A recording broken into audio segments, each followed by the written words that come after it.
I just wanted to make a quick note letting you know that there are different models of headlamps in these Dodge Avengers, so yours may not look exactly like this one.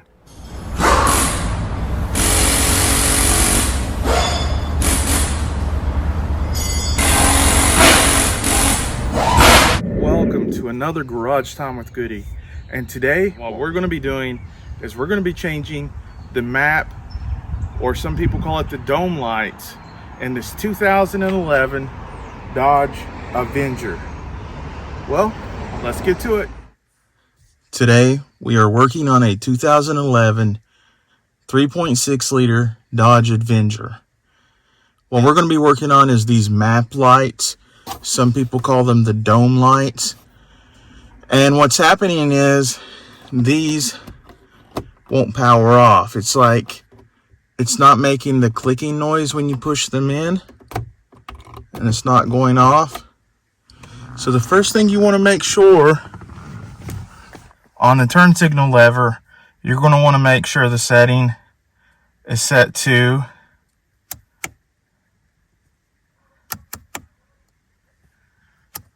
off. You want to make sure it's set to off right here, like this. As you can see right here, this one will turn on and off. This one will not. It's like the clicking,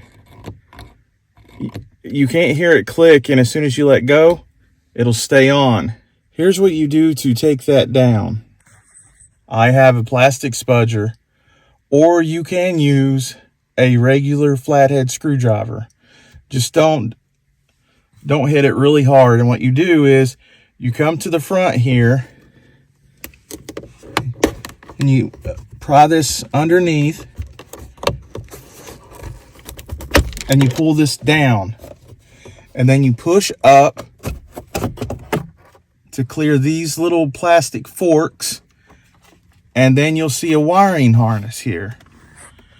Okay, once you get the liner down, you will see there will be a clip here. And what you do, get the light fixture down. You'll want to make sure right here, you'll see that there is a plastic tab. You push it in, the wiring harness in, and then it just pulls right out just like that. You have a sunroof, there'll be one in the center here, which I do have a sunroof. You just pinch these two gray tabs in, kind of tight sometimes, and you just pull that out. And then you'll see there is one remaining tab right here. You want to make sure that this plastic tab is pushed up and just pull out, just like that. And then your overhead dome lights with switch will be unhooked. Now what we're going to have to do, since this car has a sunroof, is we're going to have to transplant this button here to the sunroof to the replacement part. As you can see, this one does not have that switch, and I'm going to have to transplant that switch over, and I'm going to show you how I'm going to do that. When you are done here, you will see that you will have the 3 wiring harnesses hanging from the ceiling, and that's how you remove it. I have now took down the assembly, and it is on my workbench. As you can see here, the first thing I'm going to be doing is transferring some internals from my old overhead dome to my new one. The first thing I'm going to be transferring is the sunroof switch, because the new one I got from the junkyard does not have the switch for a sunroof. So you simply take this door out right here, and I'm going to show you the one that was original to my car. You can see that this has no room for a button for the sunroof, and this one does. And then you'll put it down inside the assembly like this, and you'll see that you take that button and you put it over top the cradle facing this way. where the two square pegs are at the top here. And on each side of those buttons are two plastic prongs that stick out. They're very small and they just clip in. And you will see it lines up with underneath of the cradle. You can see it protruding out a little bit. And then we're going to want to line up this cradle so that we can put the 6 Torx 8 screws in. I'm going to snap down the front trim to the sunroof button, and I'm going to take a double look and make sure that everything is in here all nice and even and lined up, making sure the cradle is lined up. And then I'm going to start putting in those 6 Torx 8 screws. And I usually go from the middle, then top, and then bottom. But you can put them in any order that you want. Also, there is no torque spec that I'm aware of. You just want to kind of snug these down. Not too hard, because after all, it is just plastic. But you want to make sure that they are on there firm. And as you're doing this, just keep looking over and making sure that everything is lined up, like the screw holes, your button, if you have a sunroof, and the lights are in their sockets correctly.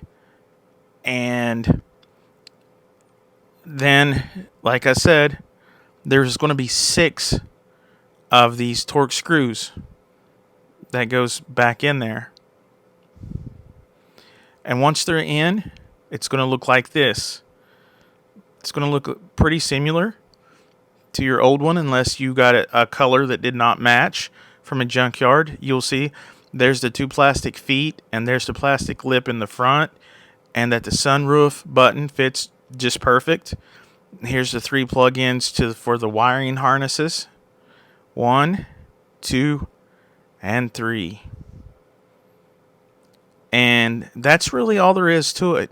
And now we're ready to install this back inside of the car. All right, for the final steps, now that we have transplanted all of the guts, such as the button and everything, over to the new console, we have 3 plug-ins from a wiring harness. And you don't have to go in any particular way. I'm just going to go from top to bottom.